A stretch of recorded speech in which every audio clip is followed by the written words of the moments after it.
ባንተ ልኑር ቸር አባቴ ቤት ሆኖ ሰውነቴ በእጅ ስራ በተፈጥሮ በልጅ ላይ ስምህ ከብሮ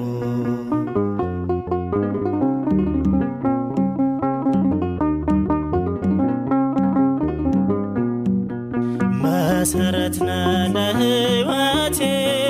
ወደ አንተ ነው መጠማቴ በምህረት ዛሬ ቆሜ ላመስግን ደጋግሜ ላመስግን ደጋግሜ ባንተ ልኑር ቸር አባቴ ቤት